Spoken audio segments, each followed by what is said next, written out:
Let's go over a grade 11 concept of an acid-base titration.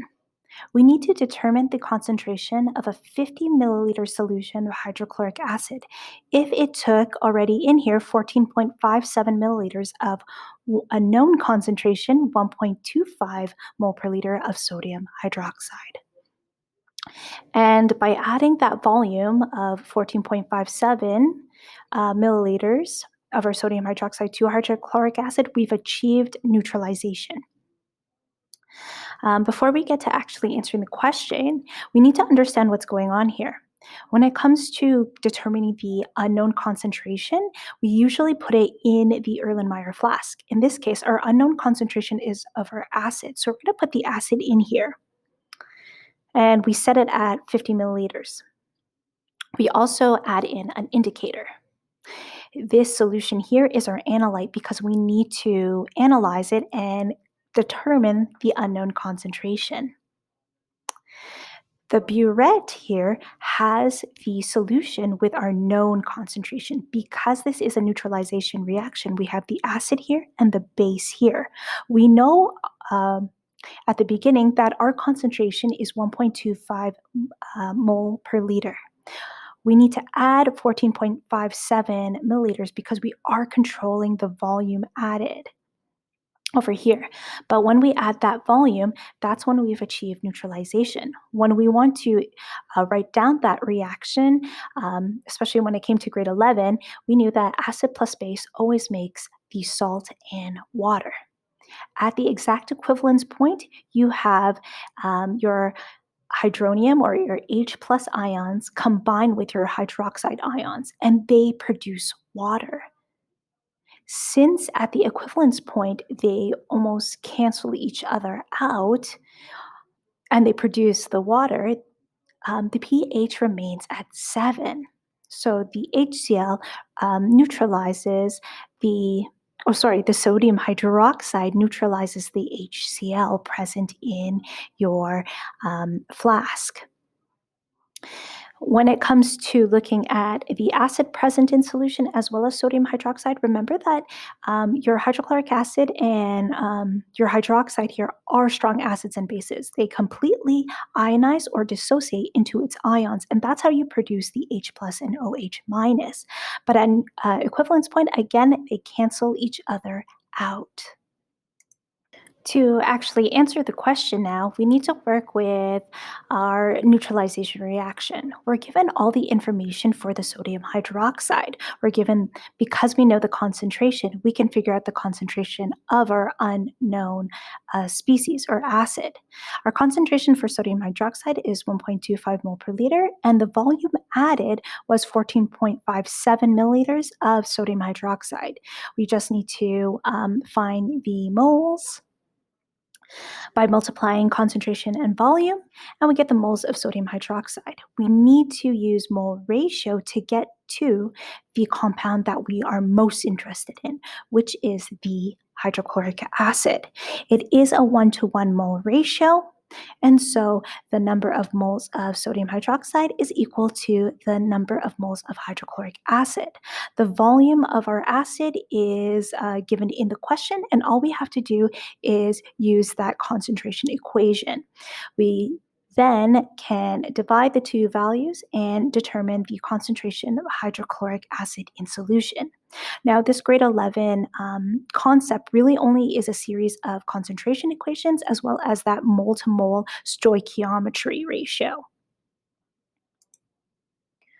Let's apply some grade 12 concepts to a strong acid, strong base example of sodium hydroxide being added to a flask of hydrochloric acid.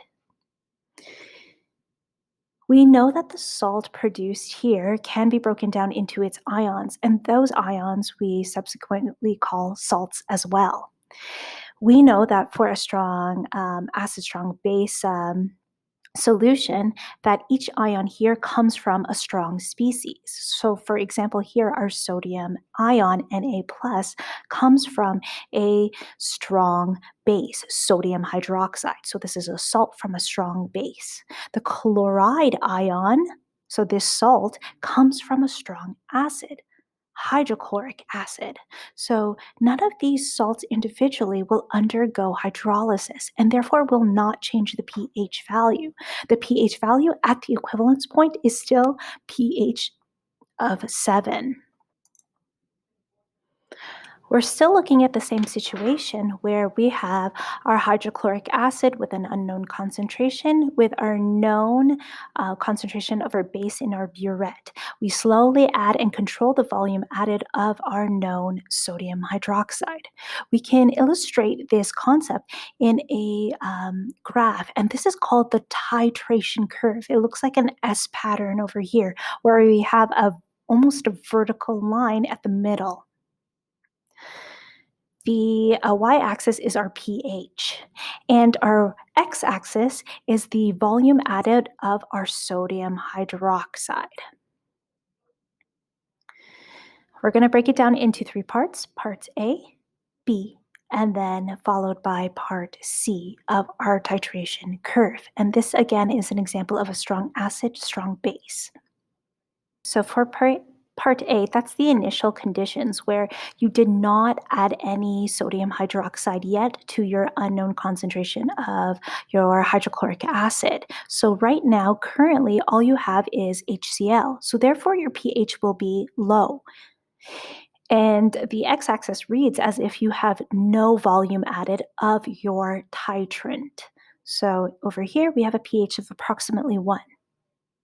Notice for part A over here, the pH of the solution increases slowly at first. The low pH indicates that there is a high amount of H plus or hydronium ions. As more sodium hydroxide is added, so we're adding it by going from left to right on our x-axis here, that's because the sodium hydroxide increases. The middle of the steep rise is the actual equivalence point. And if we were to draw a line to the pH, we'll notice that the pH of a strong acid and strong base solution will be a pH of 7. If we go near the equivalence point over here, the slope of the curve is almost vertical. In a strong acid, strong base titration, the concentration of H plus and OH minus, so the concentration of hydroxide and hydronium ions, is very small near the equivalence point.